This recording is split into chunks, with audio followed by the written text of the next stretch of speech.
Yan mga kalibre, konting tips lang to sa error na CH67.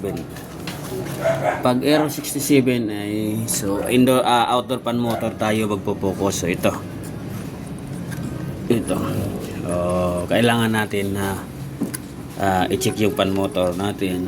Yung pan motor natin ay kailangan parehas yung resistance nito. Halimbawa, ang resistance nito ay 1.2, yung W, tapos ang B, tsaka UBW. Kailangan itong tatlo parehas lang ng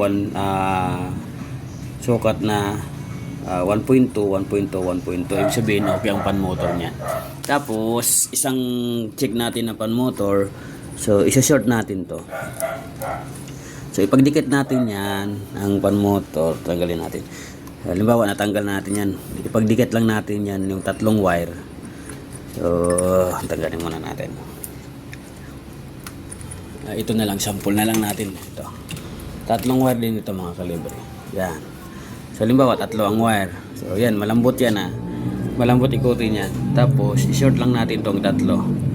So, pag tumigas yan, timatigas yan. Yan, Yan, short natin, Wala sa mga naghahawak. So, harap. So, yan, mga kalibre. Yan, ito. Ipag-short lang natin to. Wala. So, yan. Isa-short natin to. Diba ito? Tingnan mo. Hindi naka-short yan. So, malambot yan. Malambot. Yan. Kailangan parehas to ng resistance. Halimbawa, 1.5, 1.5, 1.5. Tapos, pangalawang check natin sa pan motor para masabi natin na good. Yan. Dikit natin yan. Tapos, tingnan nyo. So, tigas yan, kahit anong, tigas yan. Pero, pag tanggal natin yan, so, malambot yan. Yan, Yan, good yan, good. Tapos, pag ganyan, good ang pan motor, so, tingnan natin ito.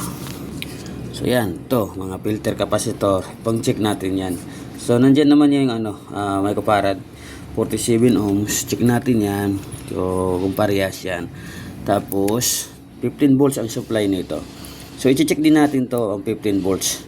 Kung may pumapasok na 15 volts, tapos, kailangan, pag may in na 15 volts, kailangan dito sa UBW, mayroon din supply.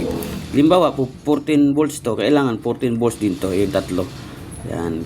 Halimbawa, kung 13 lang to nakuha sa kabila, 13. So, kailangan same voltage siya kasi same resistance to ang pan motor natin. Yan.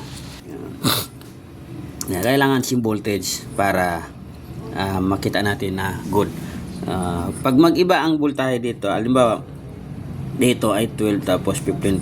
So, ibig sabihin may problema yung IPM natin. So, yan. Tayo mag-check ng mga IPM. So, kung okay lahat ang voltahe nito, parehas. So, yan, may mga resistor niyan dyan maliliit. Ayan, Yan. Check natin yan, mga resistor. So, yan. Yan, malabo lang. Yan, ito. Yan, ayan, So, yan. Check natin yan. Mga resistor niyan. 1, 2, 3, 4, 5, 6, 7, 8, 9. Yan. Mayroon yan, change value dyan. So, i-check nyo. Nag-change value din yan. So, parehas lang naman yan. 100 ohms. So, yan. May mga value naman yan. So, i-check natin yan kung may change value dyan. So, CH67 error yan. So, IPM. So, pag 67 is focus tayo dito. Pan motor, tapos IPM, pan motor yan. And gaganon ang problema. So, wala na kayong ibang i-check Dito lang talaga sa IPM ng pan motor. Hindi kayo mag-check sa IPM ng compressor. Kasi problem naman yan as compressor, iba naman ang error dyan. So, ayos mga kalibre.